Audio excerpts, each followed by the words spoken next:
Hello and welcome to enjoy learning. तो आज हम हमारा 12th क्लास की सीरीज़ कंटिन्यू करने वाले हैं विद चैप्टर नंबर 4। ये फर्स्ट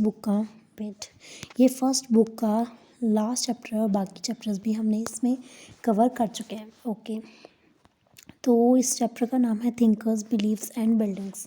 तो इस पूरे चैप्टर में हम लोग पढ़ेंगे कल्चरल डेवलपमेंट्स जो हुए हैं थिंकर्स के बारे में, बिलीव्स जो उस टाइम पे थे, और बिल्डिंग्स, मेजर बिल्डिंग्स के बारे में। ठीक है, तो इसमें क्या होता है कि तो इसमें हम लोग क्या पढ़ने वाले हैं, इसमें हम लोग जो फिलोसोफर्स हैं, मेजर जो फिलोसोफर्स हैं, उनके आइडियाज़ को पढ़ने वाले हैं, और जो उनके जो आइडियाज़ थे वो कैसे कंपाइल किए गए हैं ओरल फॉर्म में, रिटन फॉर्म में, या फिर आर्किटेक्चर में, स्कल्पचर्स में कैसे कैसे उनके जो आइडियाज़ हैं उनको कंपाइल किया गया है। ये बात हमें ध्यान में रखनी चाहिए कि जो बुद्धिज़्म है वो अकेला ही उस टाइम पे फ्लरिश नहीं हो रहा था, उसकी आइसोलेशन में फ्लरिश नहीं हो रहा था। मतलब आइसोलेशन मतलब अकेला, ठीक है, सिंगल। उसके साथ साथ और भी बहुत सारे ट्रेडिशंस थे जो फ्लरिश हो रहे थे, और इसमें बहुत सारी डिबेट्स होते हैं, डायलॉग्स होते हैं विद ईच अदर्स। ठीक है, तो इसके हमारे पास सोर्सेज क्या हैं। अभी तक हमने जितने भी चैप्टर्स पढ़े हैं, पहले हमने ये देखा है कि उस चैप्टर के बारे में हमें पता कहाँ से चल रहा है। ठीक है, जो उसके सोर्सेज हैं। अब इसके सोर्सेज क्या क्या हैं, देखो। सोर्सेज जो हैं वो बुद्धिस्ट और जैनाज और ब्राह्मणिकल टेक्स्ट हैं। ठीक है, और जो बॉडी रिमेन्स किसके हैं, मॉन्यूमेंट्स के हैं, इंस्क्रिप्शंस। क्या क्या सोर्सेज हो गए हैं अब हमारे पास, टेक्स्ट हो गए तीनों के, बुद्धिस्ट, जैनाज और ब्राह्मणिकल टेक्स्ट हो गए हैं। फिर उसके बाद स्तूपाज हो गए हैं। स्तूपा किस में आ जाएंगे, स्तूपा आ जाएंगे स्कल्पचर्स में। हम लोग स्तूपा के बारे में पढ़ेंगे, और इसमें जो सांची का जो स्तूपा है वो बहुत ज़्यादा जो है हमें जानकारी देता है बुद्धिज़्म की। ठीक है, उसके बारे में हम लोग पढ़ेंगे। ठीक है, ग्लिम्पसेस ऑफ सांची। ठीक है, तो अब देखो ये जो है ये शाहजहां बेगम है। ठीक है, ये थी, इनका जो वो था क्या, इनका जो राज था, इनकी वजह से जो हम हैं वो सांची के स्तूप को बचा पाए हैं। मतलब सांची में एक बुद्धिस्ट का स्तूप है, उसको हम बचा पाए हैं। सबसे पहले हम देखते हैं कि सांची है क्या चीज़। ठीक है, सांची क्या है, सांची एक बहुत ही सांची एक कहाँ पे है, भोपाल में एक सिटी है जिसका नाम है सांची। ठीक है, सांची कांकेरा।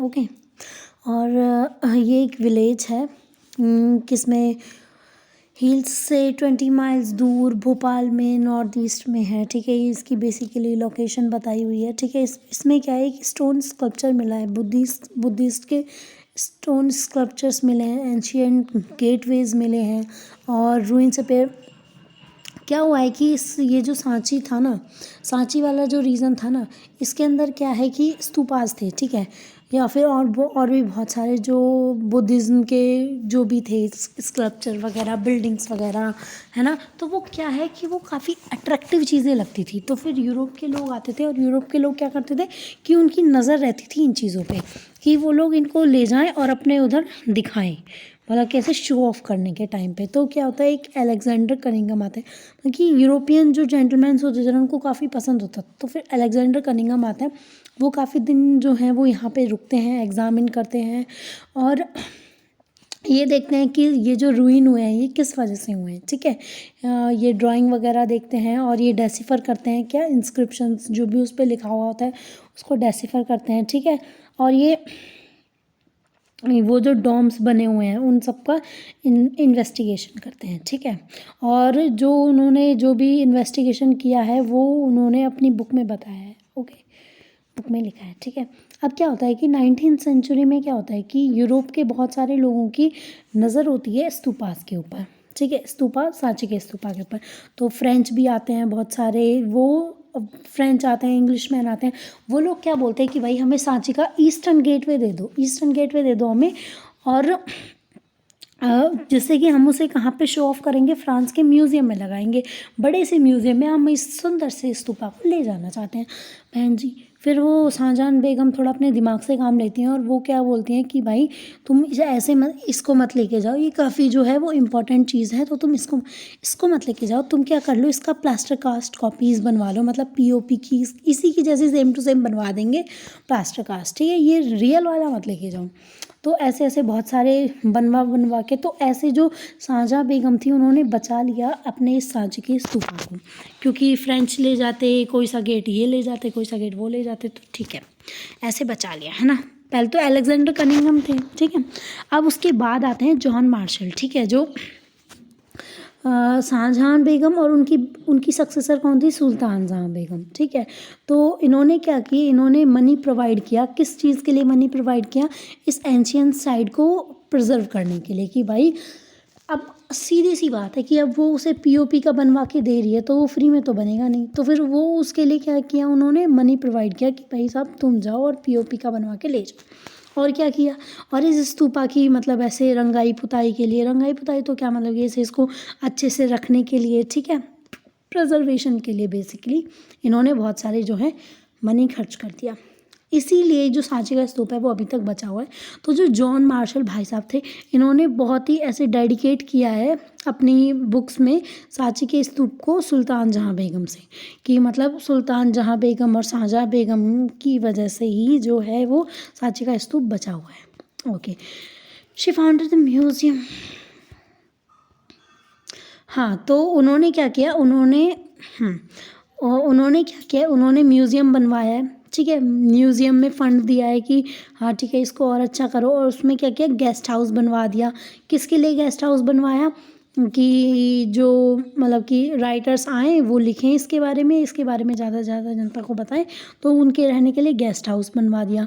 और वो उन्होंने ये भी फंड किया कि जो चीज़ उन्होंने लिखी है उसके पब्लिकेशन के लिए भी हम ही रुपए दे रहे हैं, तुम अपनी ज़्यादा से ज़्यादा पब्लिकेशन करवाओ, ठीक है। और क्या किया, अगर और ऐसा भी माना जाता है कि ये गुड लक ही मान लो कि बहुत सारे रेलवे कॉन्ट्रैक्टर्स और बिल्डर्स के नज़र से जो ये सांची का स्तूप था ये दूर ही रहा, ठीक है, उनकी आंखों से दूर ही रहा, वरना ये लोग क्या करते कि इसको ले जाते म्यूज़ियम में बनवा लेते या फिर यूरोप में ले जाते अपने में, ठीक है।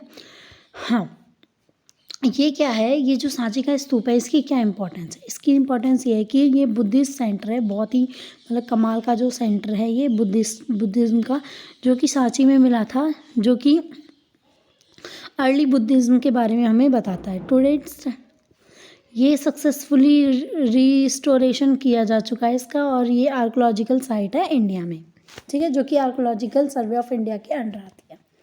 Okay, I hope you understand कि सांची का स्तूप कैसे कैसे बचा हुआ है अभी भी, और कैसे कैसे क्या क्या। अब इसमें ये लोकेशन बताई हुई है कि सांची का स्तूप कहाँ से कहाँ पे मिल जाएगा आपको।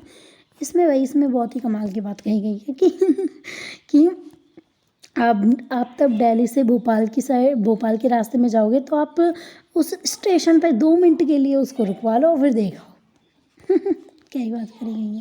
खैर व्हाटएवर, ये मजाक की बात है।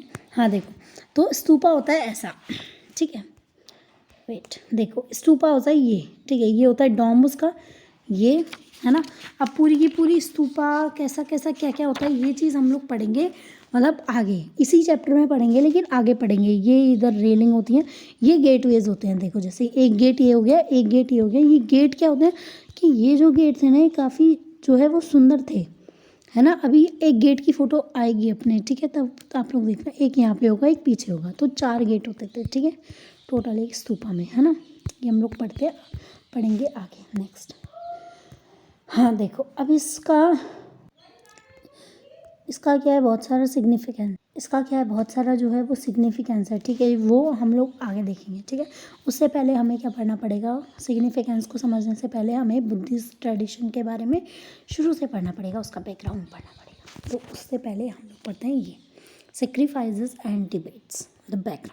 ओके, तो इसमें क्या था, फर्स्ट मिलेनियम BCE के टाइम पे क्या हुआ था कि वर्ल्ड में बहुत सारे टर्निंग पॉइंट आ रहे थे, ठीक है, टर्निंग पॉइंट आ रहे थे। तो उसमें क्या क्या हो रहा था, बहुत सारे थिंकर्स इमर्ज हो रहे थे। ऐसा नहीं था कि इंडिया में ही बस बुद्धिज़्म और जैनिज़्म आ रहा था, और बाकी की बहुत सारी कंट्रीज़ में जो हैं बहुत सारे थिंकर्स आ रहे थे, जैसे कि ज़राथुस्त्रा किसमें, ईरान में, कॉन्गजी चाइना का, सॉक्रेट्स प्लेटो और एरिस्टोटले ये ग्रीस के थे, गौतम बुद्ध एंड महावीरा ये इंडिया के थे, ठीक है। ऐसे बहुत सारे जो लोग थे उनकी थिंकिंग्स जो आ रही थी सामने आ रही थी। तो फिर ये जो लोग बेसिकली जो ये काम करते थे, ये किस लिए काम करते थे, समझने का समझने की कोशिश कर रहे थे एग्जिस्टेंस किसके बीच में, रिलेशनशिप किसके बीच में, ह्यूमंस के बीच में, और ये कॉस्मिक ऑर्डर मतलब इस वर्ल्ड के और ह्यूमन बींग्स के बीच का रिलेशन जो है वो समझने की कोशिश कर रहे थे उस टाइम के जो ये थिंकर्स थे। इनका बेसिकली यही काम था। और क्या थी, बहुत सारी ऐसे गंगा वैली के, जैसे कि अपन सेकंड चैप्टर में, सेकंड और थर्ड चैप्टर में भी पढ़ा है कि बहुत सारे जो क्या इकोनॉमिक लाइफ चेंज हो रही थी, सब कुछ चेंज हो रहा था। तो ये जो थिंकर्स थे ना वो इस चीज़ को अच्छे से समझने की कोशिश कर रहे थे कि ऐसा क्या हो रहा है, क्यों हो रहा है, कैसे हो रहा है, ये सब चीज़। ठीक है। द सेक्रीफाइशियल ट्रेडिशन, देखो सेक्रीफिशियल ट्रेडिशन, सेक्रीफाइस का मतलब क्या होता है, बेसिकली यज्ञ होता है। ठीक है। तो उस टाइम पे क्या हो रहा था, ऋग्वेदा का कंपाइल, ऋग्वेदा बन रहा था, जो कि अपन ने थर्ड चैप्टर में पढ़ा ही था कि ऋग्वेदा बना था इस टाइम पीरियड में। ठीक है।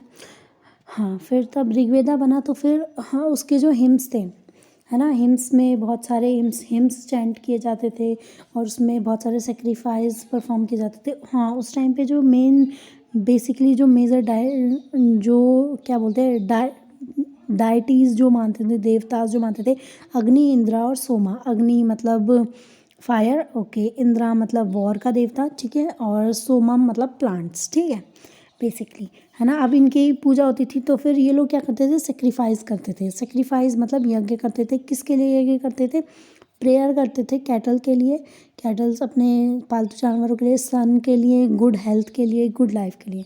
ओके। लेकिन जो राजा वगैरह थे वो और भी बड़े लेवल के यज्ञ करते थे, जैसे कि एक तो डोमेस्टिक यज्ञ हो तो घर के हाउस होल्ड वगैरह के लिए होता है। ठीक है। एक राजसूय यज्ञ और अश्वमेधा यज्ञ। ठीक है। ये दो सेक्रीफाइसेस जो थे वो मेजरली उस टाइम पे होते थे। कौन से, राजसूय और अश्वमेधा। ओके। फिर उसके बाद ये कैसे होते थे, ये जो यज्ञ होते थे ये किंग्स करते थे और करवाता कौन था, ब्राह्मण प्रिस्ट करवाते थे। ठीक है। अब हम न्यू क्वेश्चंस के बारे में पढ़ेंगे कि अब इन सब के बीच में क्या क्या क्वेश्चंस उठे। देखो भाई, तो न्यू क्वेश्चंस क्या क्या होते हैं। ठीक है, न्यू क्वेश्चंस। तो फिर लोग अब जो थे ना वो काफ़ी क्यूरियस हो गए थे किसके बारे में जानने के लिए, कि भाई ये बताओ, एक तो ये बताओ कि जीवन के बाद भी मृत्यु के बाद भी जीवन है क्या। तो लोग इसके बारे में थे और लोग इसके बारे में जानना चाहते थे ज़्यादा से ज़्यादा कि क्या उनका जो रीबर्थ होगा वो पास्ट एक्शंस की वजह से इम्पैक्ट होगा क्या क्या उस पर। ये चीज़ें क्या डिबेट की जाती थी बहुत ज़्यादा। और जो थिंकर्स थे ना वो इसके बारे में सोचते रहते थे कि ये चीज़ होती क्या है, क्या क्या अल्टीमेट रियलिटी कुछ होती है क्या। ठीक है, इसके बारे में जो है वो सोचते रहते थे। और वैदिक ट्रेडिशन के बारे में, और लोग क्या थे, लोग क्वेश्चन करने लग गए थे किसके बारे में, क्वेश्चन करने लगे थे सेक्रीफिशियल ट्रेडिशन के बारे में। मतलब क्या यज्ञ से सच में कुछ फ़ायदा होता है या फिर कुछ ऐसे जो हैं वो लोग जो हैं वो क्वेश्चन करने लगे थे अब सारी चीज़ों को लेके, बर्थ रीबर्थ का और पास्ट एक्शंस का। ठीक है।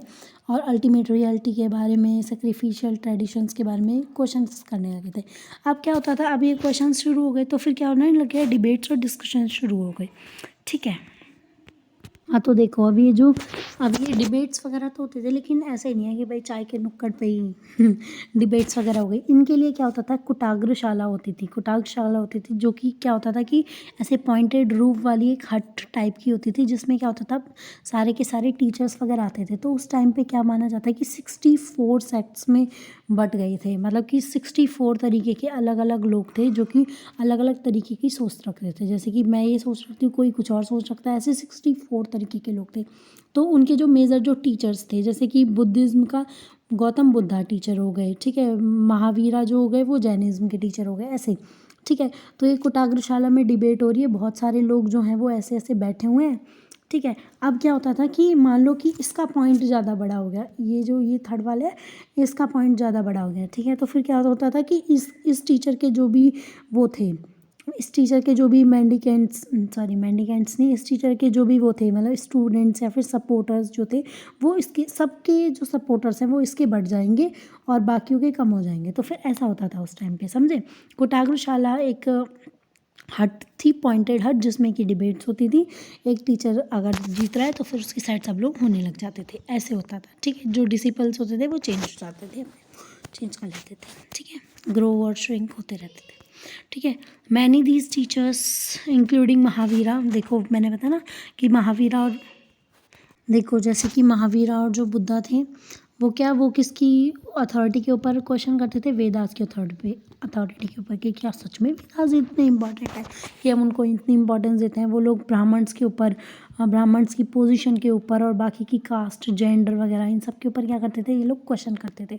ठीक है, अब देखो उपनिषद में ये कुछ उपनिषद के वर्सेस दिए हुए हैं। ठीक है, अब हाँ, अब ये देखते हैं कि how Buddhist text were prepared and preserve. अब देखते हैं, देखो जो गौतम बुद्धा थे ना, तो उनका जो बर्थ हुआ था ना, जिस टाइम पे वो थे, ठीक है, वो उस टाइम पे कोई भी बुक वगैरह उन्होंने नहीं लिखी थी या फिर कोई भी टेक्स्ट वगैरह नहीं लिखा था। ठीक है, अब होता क्या है, अब फिर भी बुद्धिज़्म कैसे फैला? अब क्या होता है कि उनकी डेथ के बाद तो उनके जो मैन और वुमेन जो थे, उनके जो डिसिपल्स थे, उन्होंने क्या सोचा कि भाई अब गौतम बुद्धा जी तो चले गए, अब ऐसा ना हो कि इनकी जो वो स्पीचेज़ हैं, इनकी जो टीचिंग्स हैं वो कम पड़ जाए, मतलब कि वो धीरे धीरे गायब हो जाएंगी ना, और या फिर उनमें चेंजेस आ जाएंगे। तो फिर उन्होंने क्या किया, उन्होंने लिखना शुरू कर दिया कि हम लोग क्या करेंगे, बुद्धा की स्पीचेज़ को हम लोग लिखना शुरू करेंगे पूरी की पूरी। किसके बाद? उनकी डेथ के बाद उनके जो डिसिपल्स थे उन्होंने सोचा। ठीक है, अब उसके लिए क्या किया उन्होंने? त्रिपिटका का वो किया। कहाँ पे? ये वैशाली। ठीक है, वैशाली बिहार में ऐसे कंपाइलेशंस होते थे। ठीक है, त्रिपिटका। ठीक है, अब हम देखते हैं त्रिपिटका क्या होते हैं? 3 बास्केट्स होती हैं। ठीक है, 3 टाइप के टेक्स्ट होते हैं। सिंपल सी बात है, 3 टाइप के टेक्स्ट हैं, 1, 2 और 3 टाइप की ये बास्केट लगा लो। ठीक है, इसमें 3 अलग अलग तरीके, एक तो है विनय पिटका, ठीक है, और अधम पिटका और सुत्त पिटका। ठीक है, ये विनय पिटका, सुत्त पिटका और अधम पिटका। अब इन तीनों में अलग अलग चीज़ें होती थी। देखो विनय पिटका में क्या होता था? रूल्स और रेगुलेशंस लिखे जाते थे, जो कि संघ में जो रूल्स वगैरह चलते थे वो विनय पिटका में रूल्स लिखे जाते थे। ठीक है, ये आ सकता है मेजर ऐसे इंपॉर्टेंट क्वेश्चन है। ठीक है, और बुद्धा की जो टीचिंग्स थी वो सुत्त पिटका में होती थी, टीचिंग्स। ठीक है, और अभिधम पिटका में क्या होता था? जो फिलोसॉफिकल मैटर्स हैं। ठीक है, फिलोसॉफिकल मैटर्स। ओके, देखो विनय पिटका में, और सुत्त पिटका और अभिधम पिटका। ठीक है, अब देखो, अरे यार शिट,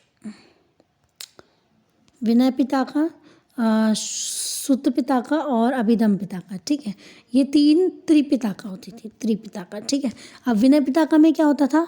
रूल्स रेगुलेशंस होते थे। सुत्त पिटका में उसके टीचिंग्स होते थे, और अभिधम पिटका में फिलोसफीज होते थे। ठीक है, फिलोसफीज जो थी उनकी, है ना। अब ये जो था वो सब कुछ लिखा गया। देखो अब ये जो था ये इंडिया तक ही सीमित नहीं रहा, ये श्रीलंका में भी चला गया। श्रीलंका में इनको ये नाम थे। ठीक है, दीपावामसा और महावामसा। ठीक है, ये नाम थे। ठीक है, ओके, और इनकी जो बायोग्राफीज़ थी बुद्धा की वो लिखी गई, किस किस में लिखी गई? पाली में लिखी गई, संस्कृत में लिखी गई। और बुद्धिज़्म को फैलाने के लिए ईस्ट एशिया से ट्रैवलर्स आए, फाजियांग, जूजियांग। ठीक है, ये लोग चाइना के ट्रैवलर्स थे। इन लोगों ने भी जाके जो है बुद्धिज़्म को फैलाया। ठीक है, प्लेसेस तक लेके गए, और ये अलग अलग जगह, अलग अलग नाम के टेक्स्ट्स में ऐसे जो बुद्धिज़्म जो था, ट्रेडिशन था, वो प्रिपेयर किया गया, टेक्स्ट प्रिपेयर किए गए, प्रिजर्व भी किए गए। समझे? Okay, I hope you all understand. अब देखो, अब ये जो बात आती है फैटलिस्ट और मैटेरियलिस्ट। देखो इसमें बेसिकली सुत्त पिटका में लिखे हुए एक उसको डिस्क्राइब किया गया है, कन्वर्जेशन को। ठीक है, जो अजातशत्रु और बुद्धा के बीच में हुआ। तो फिर इससे हमें क्या पता चलता है? बेसिकली इससे हमें पता चलता है कि फैटलिस्ट क्या होते थे। देखो फैटलिस्ट क्या होते थे? फैटलिस्ट होते थे जो ये सोचते थे कि सब चीज़ प्री डिटरमाइंड है। भाई सब चीज़ प्री डिटरमाइंड है, कि लिखा हुआ है कहीं कि ऐसा होना है, तो फिर वो ऐसा होके ही रहेगा, तुम कुछ भी कर लो। ठीक है, और मैटेरियलिस्ट क्या होते हैं? मैटेरियलिस्ट वो होते हैं जो कि सोचते हैं, teachers belong to tradition of Lokayatas, की मैटेरियलिस्ट जो होते थे उनके लिए क्या चीज़ वो करती थी? लोकायत्स का मतलब होता है पॉपुलैरिटी। ठीक है, मैटेरियलिस्ट के लिए पॉपुलैरिटी जो थी वो मैटर करती थी, और जो फैटलिस्ट थे वो ऐसे सोचते थे कि सब चीज़ प्री डिटरमाइंड है। ओके,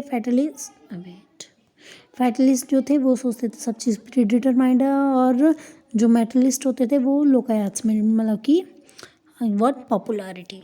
ओके, ठीक है। ठीक है भाई साहब, हमने बुद्धिज़्म के बारे में पढ़ लिया कि बुद्धिज़्म कैसे आया, कैसे कैसे मतलब फेमस हो गया वो। ठीक है, अब उन लोगों ने बीच में डाल दिया है ये जैनिज़्म का। ठीक है, महावीरा, महावीरा क्या थे, जैन्स के तीर्थंकर थे। 23rd तीर्थंकर मतलब होता है टीचर। ठीक है, बेसिकली, है ना। तो फिर जो टीचर थे 23rd टीचर थे, इनसे पहले 22 पहले भी जा सॉरी ये 24वें तीर्थंकर थे। हाँ, इनसे पहले 23 और टीचर्स रह चुके हैं। महावीरा कौन से नंबर के थे, 24th नंबर के तीर्थंकर थे। ठीक है, तीर्थंकर मतलब टीचर होता है। ये इन्होंने जैनिज्म को फैलाया है। ठीक है, उनका जो घर का नाम है वो वर्धमाना है, वर्धमाना। ओके, ठीक है। तो फिर जो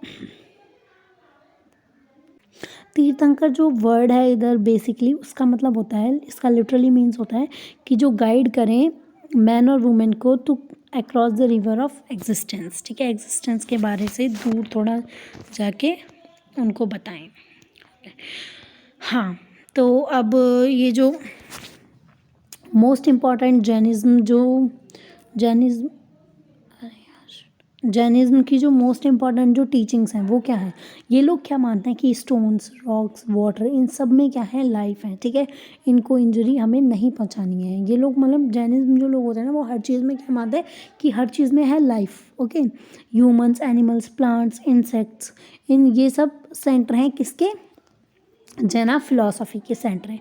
ठीक है, अब इनकी जो प्रिंसिपल है क्या है, अहिंसा। अहिंसा मतलब कि हमें किसी भी जानवर को नहीं मारना है, किसी भी चीज़ में क्या है वो है, किसी भी चीज़ में लाइफ होती है हर एक चीज़ में, तो हमें हर चीज़ के लिए बहुत ही पोलाइट रहना है, बहुत ही अच्छे से रहना है। ठीक है, हाँ। अब जैनिज्म ने क्या क्या जो है वो बताए हैं, देखो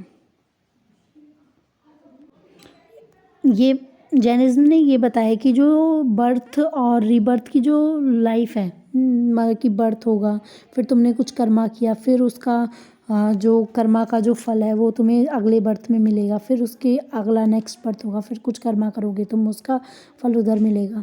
तो वो जो है वो कर्मा से डिसाइड होता है, ऐसे ही बताया जाता है कि बर्थ और रीबर्थ का। और अगर तुम अच्छे ही कर्म करोगे तो फिर तुम्हें क्या, मोक्ष की प्राप्ति हो जाएगी।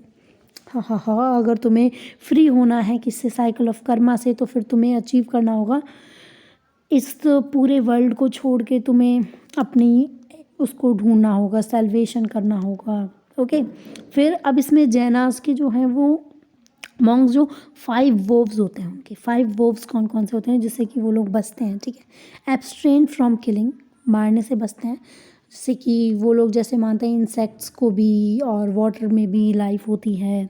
ओके, स्टीलिंग से बचते हैं, lying, killing, stealing, lying, observe, celibacy, celibacy मतलब ऐसे सब कुछ त्याग देना। Okay, abstain from processing property. ठीक है, प्रॉपर्टी वगैरह भी त्याग देना।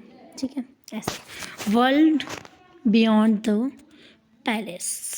हाँ, इसमें कुछ भी नहीं है। इसमें जो बुद्धा हैं उनकी जो स्टोरी है, उनकी टीचिंग के बारे में बताया गया है कि एक क्वीन थी, कमलावती नाम की एक क्वीन थी। तो फिर वो अपने हस्बैंड जो उनके किंग थे उनको ऐसे बोलती है कि कुछ भी नहीं रखा हुआ है इन सब चीज़ों में, राज्य वगैरह में, तो तुम ये सब छोड़ के क्या करो, ये सब छोड़ के तुम क्या करो, अपने उस सेलिबेसी को वो जाओ, अपने मॉन्क बन जाओ, ये वो सब बताती हैं। ठीक है, हाँ। The spread of Jainism. अब जैनिज्म फैला कैसे, हमने देख लिया भाई बुद्धिज्म कैसे फैला था, अब हम देखते हैं जैनिज्म। ये समझ में आ गया कि जैनिज्म के 5 वोव्स हैं, ये मेजर चीज़ है जो आती है इसके बारे में। ठीक है, और बर्थ रिबर्थ के बारे में उन्होंने बोला कि कर्मा के थ्रू होता है। ठीक है, उन्होंने क्या बोला कि लाइफ होती है हर एक चीज़ में।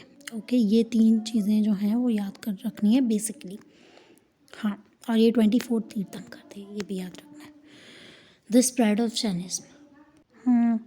देखो जो जैनिज्म जो था वो भी ऐसे ही स्प्रेड हुआ है, तो फिर वो भी अपने टेक्स्ट से ही स्प्रेड हुआ है, जैसे कि बुद्धिज्म हुआ था वैसे ही। तो फिर इसके भी लिटरेचर में बहुत सारे मिलते हैं। इसके लिटरेचर 3 लैंग्वेज में मिलते हैं, Prakrit, Sanskrit and Tamil. Okay, 3 languages में मिलते हैं, ये याद रखना, प्राकृत, संस्कृत एंड तमिल में। ठीक है, जो इनकी मैन्युस्क्रिप्ट होती है, ठीक है, वो प्रिजर्व की गई हैं लाइब्रेरीज़ में। और ये जो हैं ये प्रिजर्व की गई हैं लाइब्रेरीज़ में, और जो भी इनके लाइब्रेरीज़ में प्रिजर्व की गई हैं, इनके टेम्पल्स में प्रिजर्व की गई हैं। ठीक है, और हमारा ये नेक्स्ट आता है the Buddha and the quest of enlightenment. ठीक है, अब देखते हैं कि बुद्धा को क्या क्या एनलाइटमेंट कैसे कैसे मिला है। अब देखो ये चीज़ें तो हमने पहले ही पढ़ ली हैं कि जो बुद्धा की जो टीचिंग्स हैं वो सारी की सारी through out the central Asia, जैसे कि China, Korea, Japan, Myanmar, Thailand, Indonesia, Sri Lanka, ये सारी जगह पे ये जो है ये फैल गई थी। ये कैसे कैसे फैली थी कि कैसे कैसे फैलती है बुद्धा की डेथ के बाद। जो उनके जो डिसिपल्स थे उन्होंने ऐसे ऐसे रिकन्स्ट्रक्ट कर दी उनकी टीचिंग्स को। ठीक है, और हमें कहाँ से पता चलता है? हैजियोग्राफीज़। हैजियोग्राफीज़ क्या होती है? सेंट्स की बायोग्राफी को हैजियोग्राफीज़ बोलते हैं। ठीक है, अब उसके बाद हम देखते हैं कि बुद्धा थे कौन। ठीक है, बुद्धा का जो घर पे नाम था वो था सिद्धार्था, जैसे कि महावीरा का नाम क्या था? वर्धमाना। ठीक है, जैसे महावीरा भी एक वज्जी संघ से बिलोंग करते थे, वैसे ही ये भी एक संघ से बिलोंग करते थे। शाक्या क्लेन के थे, जिनके ये शाक्या क्लेन के जो चीफ थे उनके बेटे थे। ठीक है, शाक्या क्लेन के चीफ। ओके। तो फिर अब एक दिन क्या होता है कि वो बाहर जाते हैं और फिर वो बाहर जाके देखते हैं कि सब लोग जो हैं वो कितने ज़्यादा दुखी हैं। तो वो जो है वो बेसिकली 3 चीज़ों को देखते हैं। ठीक है, एक तो ओल्ड मैन को देखते हैं, है ना, और एक कॉप्स को देखते हैं। कॉप्स मतलब एक डेड ह्यूमन बीइंग को देखते हैं, और फिर वो एक देखते हैं एक मॉन्क को देखते हैं। ठीक है, फिर वो सोचते हैं कि वो क्या करते हैं, वो एक सिक मैन को देखते हैं। ठीक है, सिक मैन को देखते हैं, एक सिक मैन को देखते हैं, ओल्ड मैन को देखते हैं और एक कॉप्स को देखते हैं। कॉप्स मतलब डेड बॉडी। ओके, ये 3 लोगों को देखते हैं ये। ठीक है, फिर वो सोचते हैं कि यार ये कितने मतलब कैसे है, मतलब कि ओल्ड भी होना है, किसी को सिक भी होना है, और डेथ तो है ही, डेथ तो होना ही है। फिर उसके बाद वो सोचते हैं कि हाँ लोग कितनी टेंशन रखते हैं, और फिर उसके बाद वो देखते हैं होमलेस मेंडिकेंट को। फिर वो सोचते हैं कि ये इंसान कितना सही है, मतलब इसको किसी चीज़ की फ़िक्र ही नहीं है कि कुछ भी हो जाए। लेकिन जो बाकी लोग थे वो फिर वो सोचते हैं कि इस सब में कुछ नहीं रखा। फिर वो अपना घर छोड़ के एनलाइटमेंट के लिए बाहर निकल जाते हैं और एनलाइटमेंट के लिए चले जाते हैं और धम्मा का पाथ जो है वो चूज़ कर लेते हैं। ठीक है, द टीचिंग्स ऑफ बुद्धा। अब हम देखते हैं कि बुद्धा की जो टीचिंग्स थी। अब हमें ये तो पता है कि भाई बुद्धा की टीचिंग्स को कहाँ पे प्रिजर्व किया गया था? सुत्ता पिटाका में प्रिजर्व किया गया था, जो कि हमने पहले देख लिया। जो लोग थे ना वो उनको 2 तरीके के लोग थे। ठीक है, कुछ लोग तो उनको मिराक्युलस मानते थे कि भाई ये तो बहुत ही ऐसे जादू टोना जानते हैं, ये तो बहुत जोर के आदमी है। ठीक है, और कुछ लोग ऐसे मानते थे कि इनके पास सुपर नेचुरल पावर्स वगैरह हैं, या फिर मतलब कुछ लोग तो उनको ऐसे मानते थे कि ये एनलाइटेड आदमी है, बहुत ही अच्छा आदमी है ना, बहुत ज़्यादा ऐसे पावर्स वाला है। ठीक है, और एक ऐसे मानते थे कि ये तो भाई ये तो जादू टोने वाले आदमी है, ये कुछ भी कर सकता है। ठीक है, तो क्या होता है कि एक वुमेन आती है उनके पास, वो ऐसे बोलते हैं कि मेरे बेटे की डेथ हुई है, तो फिर मुझे मेरा बेटा वापस चाहिए। तो फिर क्या होता है कि वो ऐसे नहीं करते कि उसके बेटे को ज़िंदा कर दें, ऐसे नहीं करते। वो क्या करते हैं, वो उनको समझाते हैं कि डेथ जो है वो बहुत ही नेचुरल है और सबकी यहाँ होती है। तो फिर इससे हमें पता चलता है कि वो कोई ऐसे जादू टोना वाले नहीं थे। उन्होंने क्या शिक्षा ग्रहण कर ली थी बहुत सारी, उन्होंने रियलिटी जान ली थी, तो इसलिए वो इतने ज़्यादा फेमस थे।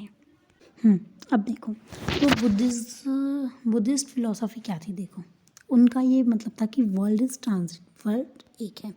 ठीक है, और जो कि क्या है वो कॉन्स्टेंटली चेंज होता रहता है और सोललेस है। ठीक है, और मतलब कि ये बहुत एक ही वर्ल्ड है, लेकिन ये सोललेस है, मतलब ये अनंत तक फैला हुआ है। ठीक है, और ये चेंज होता रहता है, हर चीज़ चेंज होती रहती है, लेकिन ये है अनंत तक रहेगा, लेकिन चेंज होता रहेगा।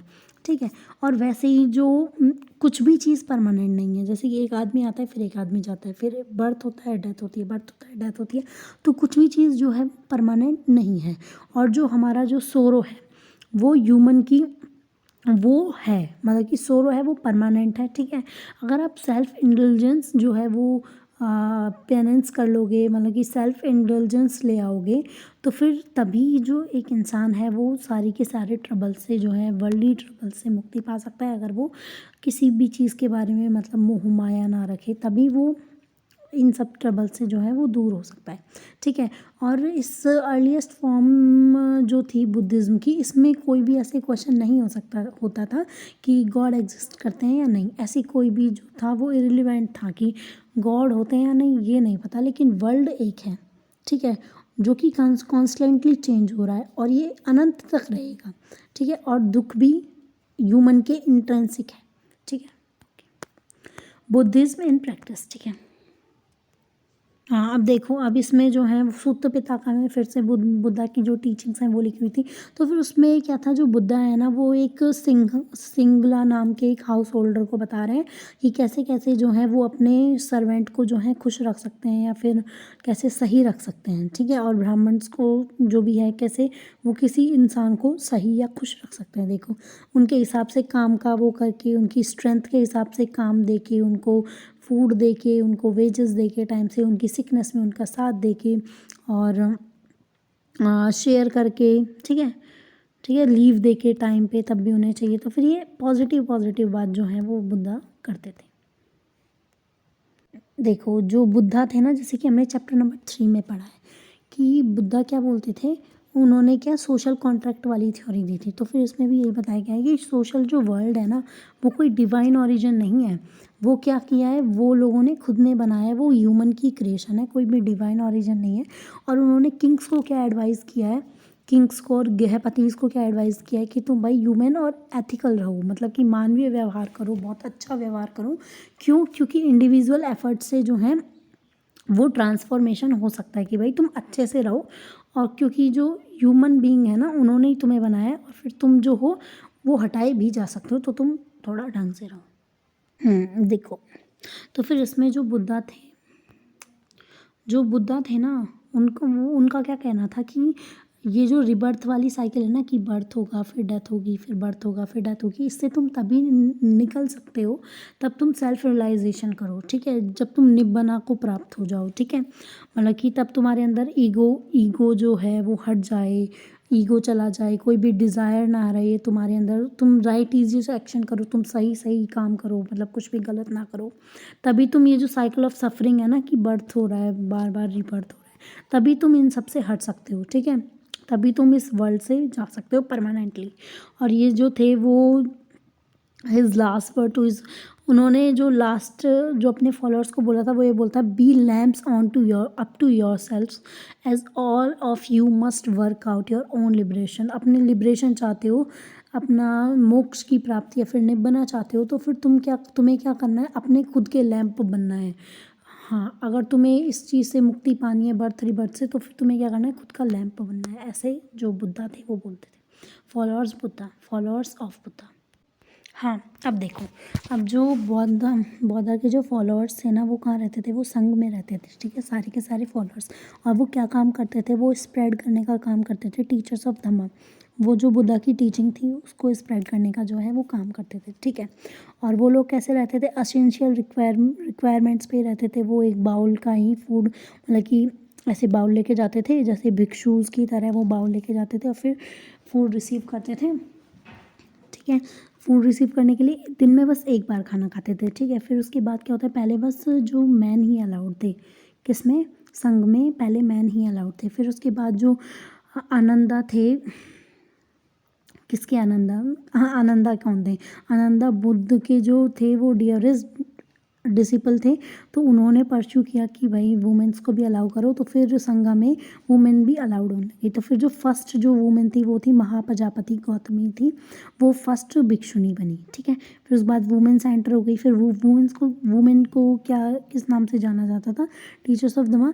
वुमेन जो थी उनको थेरीज नाम से जाना जाता था, जिसका मतलब होता है रिस्पेक्टेड वुमेन, ठीक है, जिन्होंने लिबरेशन जो है अटेन कर लिया है।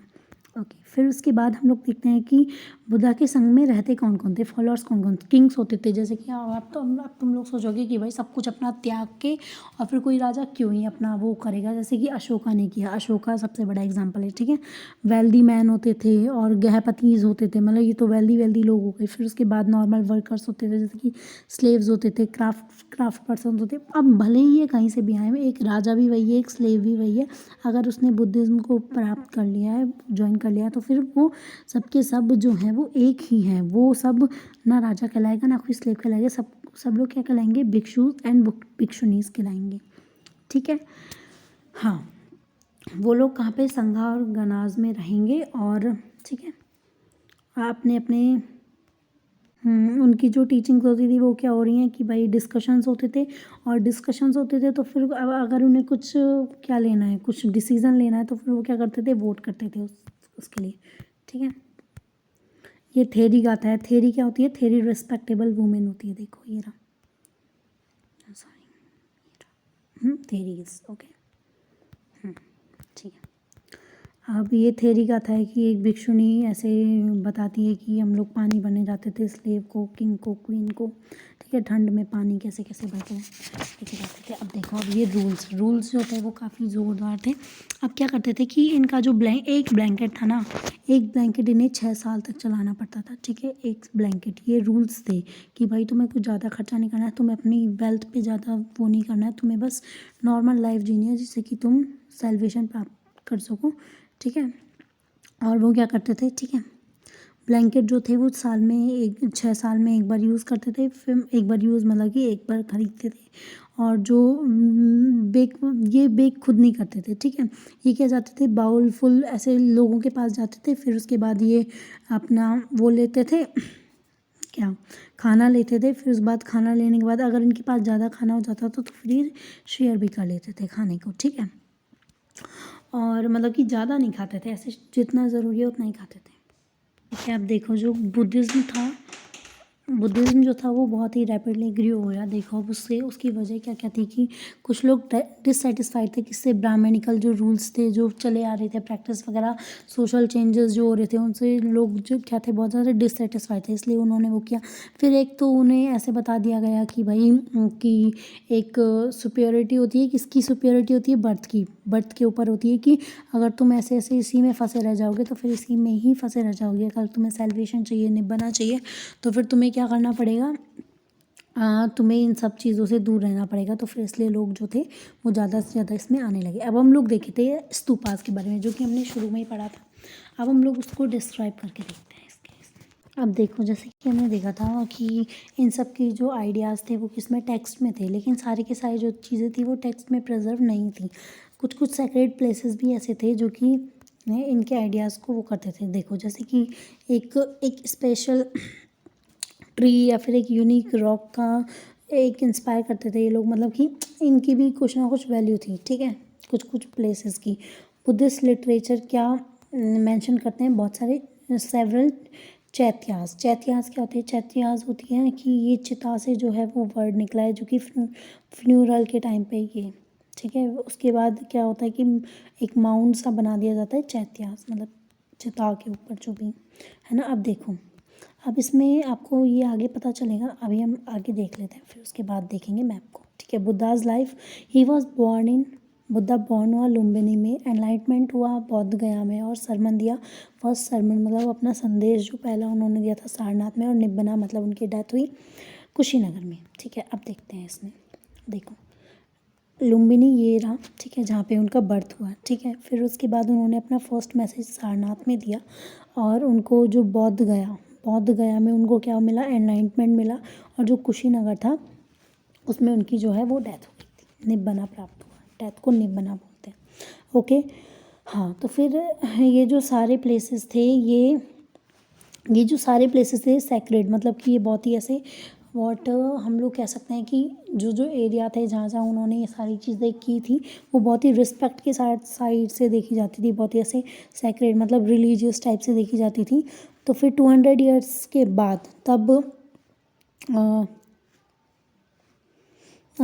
अशोका ने क्या किया, अशोका ने एक पिलर बनाया है लुम्बिनी पे, जो कि मार्क करता है फैक्ट मार्क करता है कि अशोका जो थे वो लुम्बिनी में विजिट की है, इसलिए उन्होंने वहाँ पे क्या बनाया, पिलर बनवा दिया। वाई एवर स्तूपास बिल्ट, अब ये सबसे बड़ा क्वेश्चन है कि भाई अभी ये स्तूपास तो तुमने बना दिए, लेकिन ये स्तूपा बनाए क्यों थे, कैसे काम करते थे, क्यों बनाए, कैसे बने, ये सब देखते हैं।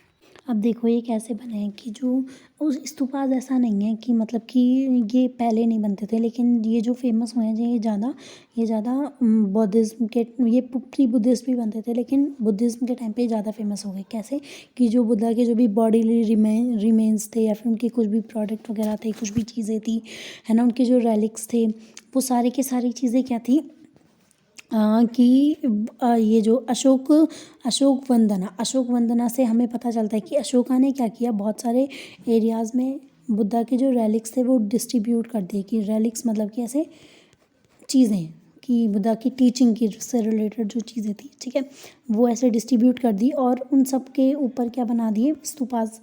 किसने बनवाने का ऑर्डर कर दिया? अशोका ने, ठीक है। जैसे कि बहुत सारे स्तूपास हैं, जैसे कि सांची का स्तूपा है, जो फेमस है, सांची का स्तूपा है, भारत का स्तूपा है। Okay, how are stupas built, ये कैसे बनते थे? देखो देखो भाई, बहुत ही विशाल सी बिल्डिंग है, ये एक ही आदमी तो बनवाएगा नहीं। तो फिर क्या होता था कि ऐसे बन गया स्तूपा, ठीक है। उसमें क्या क्या क्या इंस्क्रिप्शंस थे, जिसमें कि पिलर्स वगैरह मिलते थे, और पिलर्स पे किसका नाम होता था? जिसने डोनेशन देके बिल्डिंग्स बनवाई हैं। जैसे कि सातवाहना के रूलर्स भी बनवाते थे, गिल्ड्स बनवाते थे। गिल्ड्स कौन होते हैं? मर्चेंट्स ऑफ क्राफ्ट्समैन्स के ग्रुप को गिल्ड्स बोलते हैं, ठीक है। वो लोग बनवाते थे। फिर बहुत सारे भिक्षुज और भिक्षुनीज भी बनवाते थे। तो वो डोनेशंस के नाम जो थे वो उन पिलर्स पे लिखे हुए रहते थे कि इन्होंने ये स्तूपा जो है वो बनवाया। अब स्ट्रक्चर कैसा होता था स्तूपा का, ये देखो तो, ये है स्तूपा, ठीक है, दिस इज स्तूपा, ठीक है। तो फिर ये हाँ, ये जो चीज़ है ये होती थी हर्मिका। हर्मिका इसे बोलते थे। ये तो एक ये होता था, ये गेट होते थे, चारों साइड गेट होते थे हर्मिका, और ये होती थी यष्टि। ओके, अभी अपन देखते हैं, ठीक है। द स्तूपा है संस्कृत वर्ड, जिसका मतलब संस्कृत वर्ड होता है जिसका मतलब होता है हीप। ये हीप की तरह ये माउल टाइप बनाया होता था, ठीक है। सेमी सर्कुलर होता था, माउल ऑफ द अर्थ, जिसको अंडा भी बोलते थे, ठीक है। ये बहुत ही कॉम्प्लेक्स स्ट्रक्चर होता था, ठीक है। हर अंडा के ऊपर क्या थी? हर्मिका थी, जो मैंने आपको दिखाई थी। फिर उसके उसके आसपास क्या थी? बालकनी बनाई गई थी, ठीक है, बालकनी बनाई गई थी। और हर्मिका के ऊपर क्या थी? यष्टि। हर्मिका और यष्टि मैंने आपको दिखाई थी, ठीक है। फिर उसके ऊपर छतरी या फिर अम्ब्रेला थी। ओके, माउल जो थी उसके आसपास क्या थी? रेलिंग्स थी। फिर उसके बाद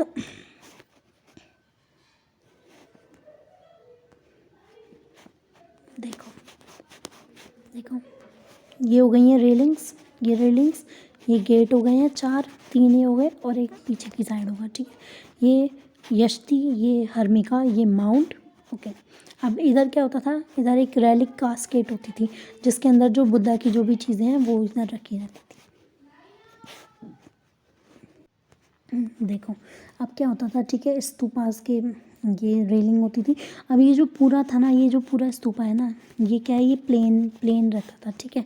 लेकिन ये पूरा प्लेन है, लेकिन जो जो एनग्रेव चीज़ें होती थी, ऐसे गुदी हुई चीज़ होती, वो देखो, ये गेट पे देखो, गेट पे पूरा का पूरा स्कल्पचर बना हुआ रहता था, बहुत सारी सुंदर सुंदर सा रहता था। अभी अपने नेक्स्ट में अपन देखेंगे क्या क्या रहता था, ठीक है। तो लोग क्या करते थे? लोग इसके क्लॉकवाइज इसके चक्कर लगाते थे, ठीक है। वर्शिपर्स जो आते थे वो इसके क्लॉकवाइज जो है वो चक्कर लगाते थे, और फिर उसके बाद, ठीक है, ऐसे ऐसे होता था। कहाँ से एंटर करते थे? एंटर करते थे ईस्टर्न गेटवे से, ठीक है, ईस्टर्न गेटवे से एंटर करते थे और फिर पूरा क्लॉकवाइज जो है वो चक्कर लगाते थे। पहले के जो स्तूपास थे, जैसे कि इसमें बताया गया है कि जो सांची के और भारत के जो स्तूपास थे वो एकदम सिंपल थे, बस रेलिंग्स पे और जो उनके गेट वगैरह थे उन पे काम किया जाता था। लेकिन जो अमरावती और पेशावर की जो स्तूपास मिले हैं, उनके क्या है, उनके उस पे भी जो उनका वो था कर्व जो चीज़ थी, उसमें भी बहुत सारे क्या किए गए थे? स्कल्पचर्स बनाए गए थे, एनग्रेविंग की गई थी, ठीक है। अब देखो स्तूपा मिलने के बाद जो थे वो लोग कैसे कैसे रिएक्ट करते थे, ये देखो आप, कि क्या होता था कि एक अमरावती का जो स्तूपा था ना वो मिला, ठीक है। फिर उसके बाद लोकल राजा ने देखा, लोकल राजा ने सोचा कि इसके इधर तो हम लोग क्या बना देंगे? एक टेम्पल बना देंगे, और जो ये तो काफ़ी अच्छा चीज़ लग रही है, इसके नीचे पक्का खजाना मिलेगा, ठीक है। ये सोच के लोकल राजा ने क्या कर दिया? उसको खुदवा दिया, ठीक है। फिर उसके बाद क्या हुआ? कॉलिन मैकेंजी आए, तो ब्रिटिश ऑफिशियल थे ये, ठीक है। ये आए तो फिर इन्होंने क्या किया? इन्होंने बहुत सारे स्कल्पचर्स को जो था वो रीड किया, मतलब कि ऐसे डिटेल्ड ड्राइंग वगैरह की, और फिर उनकी रिपोर्ट्स वगैरह निकाली, लेकिन वो कभी भी क्या नहीं हुई? पब्लिश नहीं हुई। एक तो राजा की गलती हो गई, फिर कॉलिन मैकेंजी ने कभी की रिपोर्ट्स कभी भी पब्लिश नहीं हुई। फिर उसके आगे देखो क्या किया, लोकल राजा ने उसे डिस्ट्रॉय कर दिया, फिर कॉलिन मैकेंजी ने कर दिया। फिर उसके बाद आते हैं वॉल्टर इलियट। इलियट क्या करते हैं, उनको मिलता है वेस्टर्न गेटवे, ठीक है।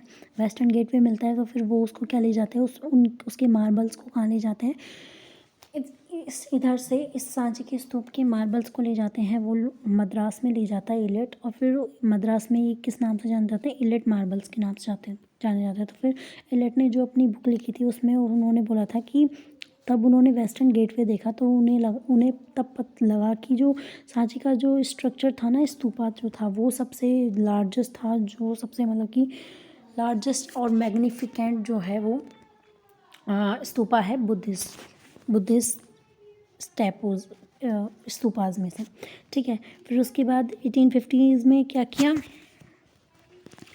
हाँ 1850s में क्या होने लगा, ये देखो कितना विशाल, मतलब कि ये तो है ईस्टर्न गेटवे, ठीक है। अब इसी के स्कल्पचर्स को आप देखो ध्यान से, देखो क्या क्या बनाया गया है, ये औरत है, ये पता नहीं क्या क्या क्या क्या बनाया गया है ना, कितनी एनग्रेविंग की गई। ये तो एक है, ये तो एक चीज़ है, इसके अलावा ऐसे 3 और हैं और रेलिंग्स भी हैं, ठीक है। अब देखते हैं, हाँ अब क्या होता है कि ये जो 1850s में ये जो चीज़ें थी, ये अमरावती से कहाँ कहाँ ले जाने लग गई, अलग अलग चीज़ों में ले जाने लग गई।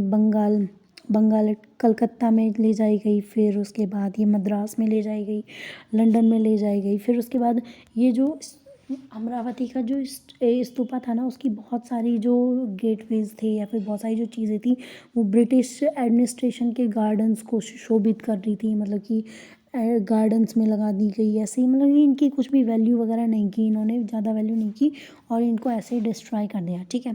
अब ये कंटिन्यू रहा कि इसको हटा रहे हैं, ठीक है। फिर उसके बाद एच कोल आए। एच कोल जो थे उन्होंने लिखा कि भाई इससे ये जैसा तुम कर रहे हो ना, जैसे तुम अलग अलग जगह पे लेके जा रहे हो, ये सुसाइड है। किस चीज़ का सुसाइड है, ये इस कंट्री को तुम लोग लूट रहे हो, इस ये जो एंशियंट आर्ट है इसका सुसाइड जो है वो तुम लोग कर रहे हो। फिर लेकिन उन्होंने ऐसे सजेस्ट किया कि तुम इसका प्लास्टर आर्ट पीओपी बना के दे दो, जैसे कि सांची में दिया है, ठीक है, तुम ऐसा दे दो। लेकिन फिर उस टाइम पे क्या था कि इनको किसी ने भी सीरियस नहीं माना, एच कोल को किसी ने भी सीरियस नहीं माना, इन्होंने पॉजिटिव बात की। और देखो वॉल्टर इलियट तो ले गया मद्रास में, ठीक है, और उससे पहले जो भी आए वो भी ले गए, ठीक है। देखो जैसे सांची का स्तूपा जो था वो पूरी तरीके से डिस्ट्रॉय हो गया था, ऐसे सॉरी सांची का नहीं, अमरावती का, ऐसे सांची का स्तूप क्यों नहीं हुआ। सांची का स्तूप एक तो बहुत लेट जो है वो डिस्कवर हुआ, उस टाइम तक जो लोग थे वो इसकी वैल्यू समझ चुके थे। फिर उसके बाद जो इनकी जो वो बेगम थी, सुल्तान जहाँ और कौन शाहजहाँ बेगम जो थी, इनकी जो है वो बहुत ज़्यादा वो रही और इन्होंने पीओपी बना बना के दिए, हाँ शाहजहाँ बेगम, ठीक है, इन्होंने जो पीओपी बना बना कर दिए। तो फिर इसकी वजह से क्या है कि जो इसके जो चारों के चारों गेटवेज़ हैं वो बहुत ही अच्छी हालत में हैं। हालांकि ये पेरिस और लंदन में भी इनके पीओपी गए हैं, लेकिन ये पूरी की पूरी नहीं गई है, पीओपी गए हैं, ठीक है। तो फिर लेकिन जो बहुत ही अच्छी हालत में है, ठीक है, लेकिन जो वो है अमरावती का एक महाचैत्य नाम का बस एक वो है, स्तूप है बस एक, जो कि बहुत ही डिन्यूड हो चुका है, जो माउंड है जो बहुत ही डिन्यूड हो चुका है, जो कुछ भी नहीं बचा। अब हम देखते हैं स्कल्पचर्स। अब देखो जैसे हमने पढ़ा था कि ठीक है, जो स्तूपाज में जो भी स्कल्पचर्स मिले, जैसे कि ये गेटवे वगैरह मिले, ये सुंदर सुंदर सी चीज़ें, तो फिर यूरोप में चले गए सारे के सारे। क्यों चले गए, क्योंकि इनको बहुत ही ब्यूटीफुल कंसिडर किया, बहुत ही ऐसे लगा कि ये तो वैल्यूबल चीज़ें हैं तो हमारे पास रहनी चाहिए, तो वो लोग ले गए। देखो जैसे कि स्टोरीज़ थी, ये जो स्टोन्स थे ना, इनके ऊपर स्टोरीज़ बताई गई हैं, है ना, इनके ऊपर जो जो डिपिक्ट किए गए हैं इन पे काफ़ी स्टोरीज़ है। जैसे कि जो स्टोरी टेलर्स थे, जो कि आर्टिस्ट जो थे स्टोरी टेलर, वो स्टोरी सुन के क्या करते थे, स्क्रॉल आर्ट बनाते थे, मतलब कि चलचित्र टाइप की बनाते थे, क्लोथ पे बनाते थे, पेपर पे बनाते थे। ऐसे ही जो बहुत सारे स्कल्पचर्स पे बहुत सारी ऐसे मिलती है स्टोरीज, जैसे कि एक स्ट्रक्चर पे, सांची के स्तूप पे जो स्कल्पचर पे जो स्टोरी मिली है वो मिली है वैसा वैसांतरा जताका की। तो ये जो थे, इन्होंने क्या किया है, अपने ब्राह्मणास को पूरी की पूरी अपनी ज़मीन जो है वो दान में दे दी और वो अपनी वाइफ और अपने चिल्ड्रंस के साथ कहाँ चले गए हैं, फॉरेस्ट में रहने के लिए चले गए हैं। देखो जैसे कि इसमें पूरा का पूरा ये किसका पार्ट है, नॉर्दर्न गेटवे का पार्ट है। देखो कितना सुंदर है ये, इसको देख के तो लोग ऐसे ही ले जाते हैं, ले जाएंगे, अभी भी ले जाएंगे, तो इसलिए इनको प्रिजर्व करना बहुत ही ज़रूरी है। देखो सिंबल्स ऑफ वर्शिप्स, नहीं हाँ देखो अभी इधर सिंबल्स होते थे वर्शिप के लिए, मतलब कि देखो जैसे कि आप इनमें देख सकते हो, ये इनमें 3 चीज़ें हैं, ठीक है। ये तो है, ये चक्र है, ठीक है, फिर उसमें ये स्तूपा बनाया गया है और ये है ट्री, ठीक है। अब ये बनाया गया है, अब इसमें कहीं पे भी बुद्धा का चित्र नहीं बनाया हुआ, ठीक है। लोग हैं और ये स्तूपा है बीच में, ये है चक्र है और ये स्तूपा है बीच, सॉरी लोग हैं अगल बगल में, ये ट्री है। अब ठीक है, अब इनको अलग अलग चीज़ के नाम से बताया गया है, इनके अलग अलग साइंस हैं, ठीक है, सिम्बल्स हैं। ये किसके हैं, ये जो ट्री है ये मेडिटेशन का है, क्योंकि जो बुद्धा थे उन्होंने मेडिटेशन की थी, और ये निब्बन का है, निब्बना इनको प्राप्त हुआ था, मतलब कि इनकी डेथ हुई थी उसके बाद ये निब्बना का है। ओके, फिर ये जो चक्रा है ये सरमन का है, जो उन्होंने अपनी सारनाथ में अपना समन दिया था उसका है ये, ठीक है। अब देखो ये तो सरमन का हो गया, ये निब्बना का हो गया, और ये किसका हो गया, मेडिटेशन का हो गया। ये साइंस होते थे, ऐसे डायरेक्ट नहीं बताया गया था कि जो है वो उसका डायरेक्ट फ़ोटो नहीं होता था बुद्धा का, इसकी जगह साइंस होते थे, जैसे सिंबल्स यूज़ होते थे। Empty seat was the indication of meditation, empty seat है किसका इंडिकेशन है, मेडिटेशन का इंडिकेशन है, ठीक है। In the Buddha the stupa figure represent the Mahaparinibbana. Okay, ये जो फिगर है ये महापरिनिब्बना के बारे में बताता है, स्तूपा जो है, ठीक है। फिर उसके बाद नेक्स्ट जो है वो फर्स्ट सरमन के बारे में बताता है सारनाथ में। ओके, तो इसका ऐसा ज़रूरी नहीं है कि उसके साथ वो ही खड़े हों, ठीक है। हाँ, अब पॉपुलर ट्रेडिशंस के बारे में आप पहले इस चित्र को देख लो, ठीक है। इसमें एक औरत है जो कि किस पे, पेड़ पे झूल रही है, ठीक है। अब इस औरत से क्या पता लगाया जा सकता है, देखो ये पार्ट है, किसका पार्ट है, ये जो वेस्टर्न गेटवे हमने देखा था ना, देखो ये रही है औरत। तो फिर इनके सबके अलग अलग पार्ट्स हैं, इन सब की अलग अलग स्टोरी है, जिसको जान सकते थे हम लोग किसके द्वारा, इनके द्वारा ही जान सकते थे, जो कि अब बहुत सारी डिस्ट्रॉय हो चुकी है। पॉपुलर ट्रेडिशंस, देखो जैसे कि ये जो वुमेन है इसको ऐसे माना जाता है कि इसकी कोई स्टोरी नहीं है, मतलब कि ये डायरेक्टली रिलेटेड नहीं है, किसी बुद्धिज़्म से रिलेटेड नहीं है, ये जो है वो संस्कृत टेक्स्ट के हिसाब से मानी जाती हैं। ये जो है ये शाल भंजिका मानी जाती है, जिनके टच से जो है वो ट्रीज़ जो हैं वो फ्लावर्स देने लग जाते हैं और फ्रूट्स देने लग जाते हैं, ये शाल भंजिका। तो फिर ये माना जाता है कि जो स्कल्पचर्स होते थे ना, इनको सजाने के लिए, डेकोरेशन के लिए होते थे बस ये। ज़्यादा तो इनकी स्टोरी के बारे में, क्योंकि हमें हिस्ट्री के बारे में ज़्यादा पता नहीं है, तो ये हम बता नहीं सकते हैं directly.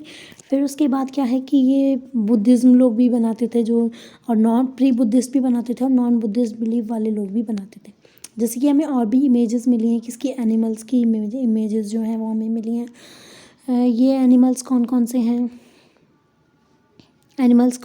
Elephants, horses, monkeys, kettles, while the Jatakas contain the animal stories depicted in the Sanchi stupa पे जताका की जो स्टोरीज़ हैं, ठीक है, वो सारी की सारी इसमें सांची स्तूप में दी गई हैं, ठीक है।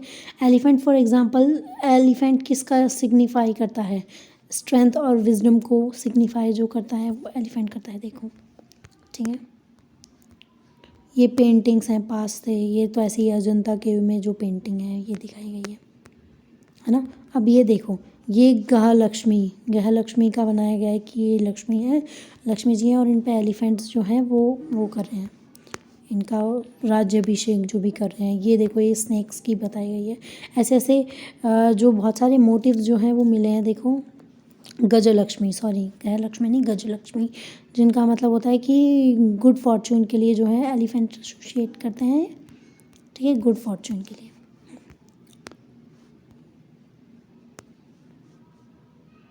और इनको माया से भी वो आइडेंटिफाई किया जाता है कि माया होंगी ये, जो कि बुद्धिज़्म से रिलेटेड है।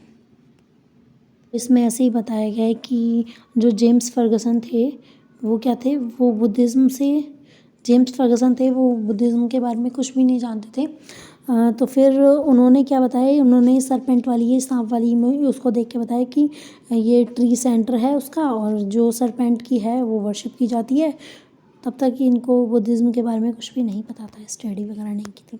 अब देखो, अब नए नए ट्रेडिशन शुरू हो गए। अब देखो, अब हुआ क्या कि जो पुराना जो बुद्धिज़्म था उसमें तो क्या माना जाता था, सिंबल्स को माना जाता था सब कुछ, और उसमें क्या बुद्धा की टीचिंग्स को जोर दिया जाता था। लेकिन जो ये आया महायाना बुद्धिज़्म आया, महायाना बुद्धिज़्म क्या था, इसका मतलब होता है कि ये लोग जो थे ये लोग बुद्धा को गॉड की तरह देखने लगे थे। जो अर्लीस्ट वाला था ना ये लोग उसको हीनयान बोलने लग गए थे, ठीक है। और कि मतलब कि ये लोग तो बस मोक्ष के लिए वो काम करते हैं और टीचिंग्स को ही पढ़ते हैं। और ये जो महायान वाले थे ये लोग बुद्धा को गॉड के रूप में देखने लगे थे, उनकी जो है पूजा करने लग गए थे, ठीक है। और इन्होंने क्या माना कि इन्होंने महायान वालों ने ये माना कि भाई ऐसा नहीं है कि तुम ही बस सैल्वेशन प्राप्त कर लो, तुम्हें निब्बाना प्राप्त कर लो। तुम्हें क्या करना है, तुम्हें वर्ल्ड को निब्बाना प्राप्त करवाना है। तुम्हें ऐसे नहीं है कि तुम फॉरेस्ट में रह के और फिर तुमने निब्बाना प्राप्त कर ली तो बस तुम फॉरेस्ट में रहो। तुम्हें क्या करना है, तुम्हें अलग अलग जगह पे जाके दूसरों को भी वर्ल्ड के लिए काम करना है, ठीक है। ऐसा इनका मानना था। देखो, जो महायान वाले जो लोग थे ना, वो लोग जो थेरवेदा जो थे ना, थेरीज जो हमने पढ़ी थी, जो कि रिस्पेक्टेड टीचर्स होते थे, उनको वो हीनयान बोलने लगे थे। हीनयान का मतलब होता है कि उनको छोटा मानने लग गए थे, ठीक है, कि तुम तो लिमिटेड लोग हो जो खुद ही खुद का वो चाहते हो। लेकिन जो महायान वाले थे वो ये चाहते थे कि हमें दूसरों की भी हेल्प करनी चाहिए सैल्वेशन प्राप्त करने में। अब हम लोग देखते हैं कि हाँ, जो ग्रोथ होती है वो बस इसमें बुद्धिज़्म में ही नहीं होती है, जो हिंदुज़्म जो होते हैं पुरानिक हिंदुइज़्म की भी इसी टाइम पे जो है वो ग्रोथ होती है। वो कैसे कैसे ग्रोथ हो रही है, देखो क्या क्या ग्रोथ हो रही है, ठीक है। वैष्णविज़्म और शैविज़्म आ रहा है। वैष्णविज़्म वो लोग जो विष्णु को मेन डाइटी अपनी मानते थे, और शैविज़्म वो जो शिवा को मानते थे अपना चीफ गॉड, ठीक है। अब इनका क्या है, अब इनके अलग अलग जो है अवतार वगैरह के बारे में बताया गया है, भक्ति को विजुअलाइज किया गया है, डिवोशन को, ठीक है। अब इसमें क्या बताया गया है कि वैष्णविज़्म जो थे, अब होता क्या है, अब जो वैष्णविज़्म तब आया तब उसमें क्या था कि एक विष्णु के ही क्या थे बहुत सारे, अब विष्णु भगवान के ही क्या थे बहुत सारे जो अवतार दिखाए गए। अब ऐसा है कि एक ही भगवान के एक ही अवतार क्यों नहीं दिखे, जैसे इसमें 10 अवतार, ठीक है। ऐसे ऐसे बोलते हैं कि एक ही अवतार क्यों नहीं भाई, विष्णु जी क्यों नहीं, क्योंकि अलग अलग जगह पे अलग अलग लोगों की प्रॉब्लम्स अलग अलग थी। तो फिर बेसिकली ऐसे माना जाता था कि विष्णु जी का जो नया अवतार है वो तभी होगा, तब डोमिनेंस हो जाएगा किसका, एविल फोर्सेस का हो जाएगा। फिर उस डिसऑर्डर को ख़त्म करने के लिए आते हैं भगवान जो है वो नया अवतार लेते हैं। और ये सारे के सारे 10 अवतार जो हैं वो अलग अलग रीजन्स में अलग अलग उसको असुर को मारने के लिए हम लोग कह सकते हैं आए थे, ठीक है। और ये एक ही ऐसा ही क्यों बोला गया, ऐसे क्यों नहीं बोल दिया गया कि ये सारे के सारे अलग अलग भगवान हैं, ऐसा ही क्यों बोला गया कि ये एक ही भगवान है। ऐसा इसलिए कि यूनिफाई रहे रिलीजन, कि मतलब ऐसा ना हो जाए कि इस सब के भगवान अलग अलग, ऐसे ऐसे रहे कि एक विष्णु जी ही हैं जिनके एक इस अवतार ने यहाँ पे काम किया, इस अवतार ने यहाँ पे हमारी हेल्प किया है, ठीक है। अब शिव जी के बारे में, शिवा जो थे इनको कैसे सिंबलाइज किया जाता था, लिंग, जैसे कि शिवलिंग होता है ना, शिवलिंग, ठीक है, उससे सिंबलाइज किया जाता था शिव जी को, ओके। बस इसमें यही बताया गया है। और कभी कभी ये ह्यूमन फॉर्म में भी दिख जाते थे, ठीक है।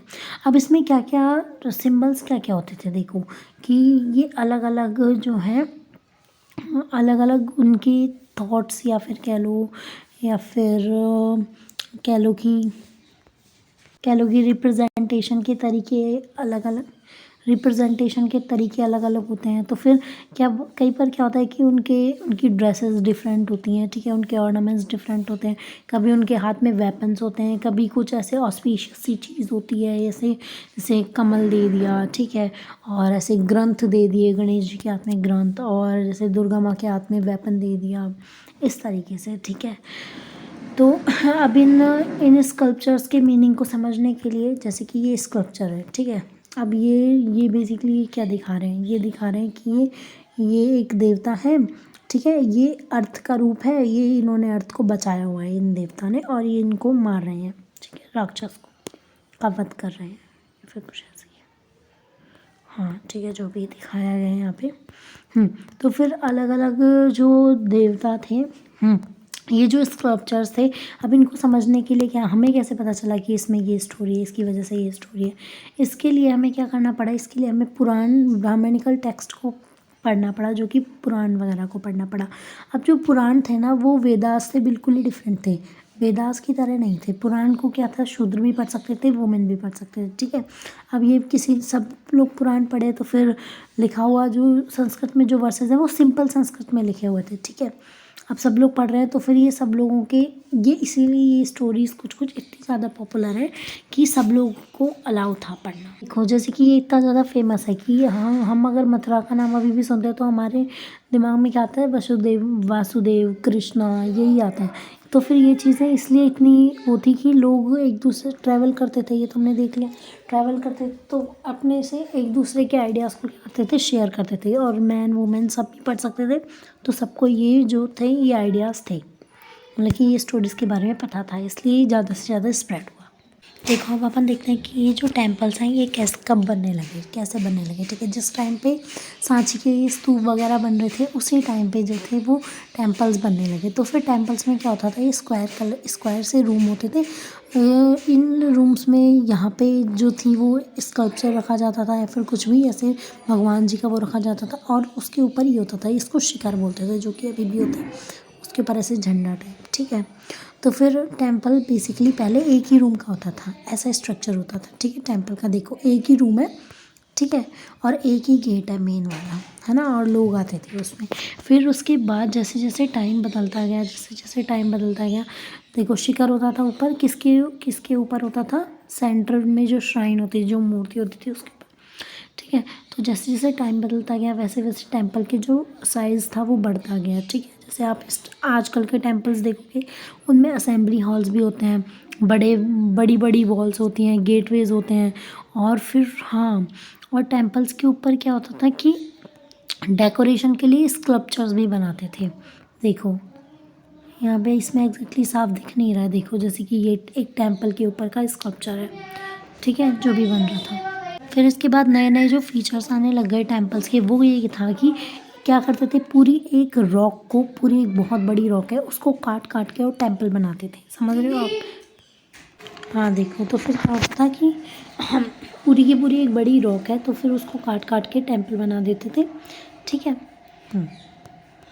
ओके, और हाँ, अब फिर क्या होने लग गया कि ऐसे ऐसे फिर कार्विंग भी शुरू हो गई है, जैसे कि उसकी वॉल वगैरह पे ऐसे कार्व करने लग गए हैं कुछ कुछ चीज़ों को। यू कैन सी हेयर, देखो ये एक उससे बना हुआ है, कैलाशनाथ टेम्पल है जो एलोरा महाराष्ट्र में है, ठीक है। ये कार्व्ड है, ये पूरे के पूरे पे कुछ बना हुआ है, ठीक है। तो क्या होता था कि एक बार तो तब एलोरा वाला ये जो टेम्पल बनाया था कैलाशनाथ वाला, इसको देख के जो इसका जो चीफ स्कल्पचर था ना, जिसने गाइड किया था, फिर जो भी मेन था, उसको देख के उसने oh how did I make it, मतलब ये इतना सुंदर बना कि जिसने बनाया उसको ये अचंभा होगा कि मैं ये कैसे बना सकता हूँ, ये कैसे बन गया ऐसे, ठीक है। अब उसके बाद अपन देखते हैं कि कैन वी सी एवरीथिंग, कि क्या हमें सब कुछ पता चल जाता है क्या, इतने ही चीज़ें काफ़ी हैं हमें सब कुछ पास्ट के बारे में बताने के लिए। देखो भाई सिंपल सी बात है, बहुत सारी चीज़ें हमें मिल गई हैं, बहुत सारे आर्किटेक्चर्स या फिर स्कल्पचर्स हमें मिल गए, लेकिन बहुत सारे जो हैं वो डिस्ट्रॉय भी तो हो गए हैं। तो फिर जो रिमेन्स हैं क्या वो हमारे लिए काफ़ी हैं, और जो रिमेन्स भी हैं जो वो भी डिके हो रहे हैं, ठीक है। अब उन्हें चलो ठीक है, उन्हें सही तरीके से रख रहे हैं, ठीक है, उनसे भी हमें जानकारी बहुत सारी मिल रही है, लेकिन क्या हम वही जानकारी ले पा रहे हैं जो वो लोग कन्वे करना चाहते थे, क्या हम लोग वही मतलब कि क्या वो उस स्टैचू से सच में वही चीज़ दिखाना चाह रहे हैं जो कि हम लोग इस टाइम पे समझ रहे हैं। तो इसमें भी थोड़ी प्रॉब्लम आती है कि हमें नहीं पता कि वो क्या कहना चाहते थे, क्योंकि 2000 साल बाद अगर तुम सेम चीज़ को पढ़ोगे तो फिर कोई भी मतलब बहुत ही कम चांसेस हैं कि तुम्हें सब कुछ पता चले। देखो अब हम लोग देखते हैं कि ग्रैपिंग विद अनफैमिलियर, ठीक है। अब जो यूरोपियन लोग आए थे यहाँ पे तो फिर वो तो अपने देखो तो होता क्या था कि तब यूरोपियन हमारे यहाँ पे आए थे, तो फिर उन्हें तो पता ही नहीं था कि हमारे कौन से गॉड या गॉडेसेस होते हैं। तो फिर उनको ये चीज़ बहुत ही हॉरिफाइड लगी। वो लोग बहुत ज़्यादा डर गए ये देख के कि भाई ये क्या चीज़ें हैं जिसमें आधा इंसान है आधा जानवर है, जैसे कि हमने इसमें देखा कि भाई ये क्या चीज़ है जिसमें आधा इंसान है आधा जानवर है, ये तो बहुत ही भयानक कोई चीज़ है। ठीक है, फिर धीरे धीरे तब उन्होंने स्टडी करी इन चीज़ों की कि क्या चीज़ हो सकती है। फिर उसके बाद इन्हें लगा अच्छा अच्छा ठीक है भाई ये इनके गॉड है। लेकिन उस टाइम तक भी ना ये लोग क्या मानते थे कि ये जो आर्ट है ना ये बहुत ही डाउनग्रेडेड आर्ट है। ठीक है, ये कोई काम की आर्ट नहीं है ना। और क्यों मानते थे ऐसा, ये लोग कंपेयर करते थे और फिर उसे डाउनग्रेड मानते थे। क्यों मानते थे ऐसा, क्योंकि उनके एंशियंट ग्रीस में जो थे ना वो ऐसे स्कल्पचर्स नहीं थे। ठीक है, फिर तब बुद्धा और बोधिसत्वास के इमेजेस तब मिले ना, तब उनको पता चला कि तब उन्हें पता चला कि तब उन्हें लगा कि हाँ ये है काम की चीज़। तब उन्होंने इम्पोर्टेंस दी बस इनको। क्यों दी, क्योंकि ये मॉडल जो थे वो ग्रीक मॉडल से जो थे वो मतलब कि ऐसे सिमिलरिटीज़ दिखा रहे थे। ये वैसे मॉडल थे जो कि वो लोग पहले से देख के आ चुके थे। ठीक है, अब ये उनके जैसे मॉडल क्यों थे, ये इनके जैसे ये बाकी इंडिया जैसे मॉडल क्यों नहीं थे, क्योंकि ये जो बेसिकली बुद्धा के जो स्कल्प्चर्स मिले ये मिले ज़्यादा से ज़्यादा तक्षशिला और पेशावर में। ठीक है, आपको याद होगा कि तक्षशिला और पेशावर ये दोनों की दोनों जो थी वो अशोका की मेन जो सिटीज़ थी वो थी। ठीक है, तो इधर ज़्यादा से ज़्यादा बुद्धा के वो मिले हैं। तो फिर अब वो लोग इनसे कंपेयर कर पाते थे और इनको उन्होंने बहुत ज़्यादा इम्पोर्टेंस दी। ठीक है, ओके, फिर उनको लगा कि हाँ ये बेस्ट एग्जांपल्स हैं किसके, इंडियन आर्ट के। ठीक है, if text and image do not match. अब देखो इसमें कि इसमें ये भी है कि भाई मान लो कि हमने इमेज ये सोच ली कि इमेज इसके बारे में और टेक्स्ट उस पर कुछ और कुछ लिख रहा है, तो फिर अगर ऐसा हुआ तो क्या होगा। तो देखो ऊपर वाले में तो वो लोग क्या कर रहे थे, वो लोग कंपेयर कर रहे थे ग्रीक इमेजेस को इंडियन इमेजेस से। ठीक है, फिर इसमें क्या कर रहे थे कि अब उन्हें क्या मिला है, उन्हें महाबलीपुरम में एक पत्थर मिला है। ठीक है, हाँ ये रहा, ये उन्हें मिला है। ठीक है, अब वो लोग इसको कंपेयर करने लगे कि भाई ये क्या चीज़ हो सकती है। ठीक है, अब ये लोग देखेंगे ये क्या चीज़ हो सकती है। ठीक है, फिर उस बाद तब उन्होंने पुराणास वगैरह पढ़े, पुराण पढ़े, ठीक है, एपिक्स पढ़े, महाभारता पढ़ी। तब उन्हें पता चला कि ये वाला जो सीन है ये तो भाई अर्जुना का वो अर्जुना से रिलेटेड वाला सीन है जो कि पॉइंट कर रहा है सेंटर फिगर। अर्जुना की जो आर्म्स है वो पॉइंट कर रही हैं। देखो सेंटर फिगर, देखो ये है महाभारत वाला सीन। ये हम लोग भी देख के तो बता ही नहीं सकते कि क्या सीन है, लेकिन ये महाभारत वाला सीन बताया। ठीक है, okay, I hope you understand कि क्या क्या हुआ है इस चैप्टर में। कि भाई ज़रूरी नहीं है कि हम लोग जो सोचते हैं वही होता हो। क्या हम सब कुछ देख सकते हैं, हम लोग सब कुछ नहीं देख सकते हैं।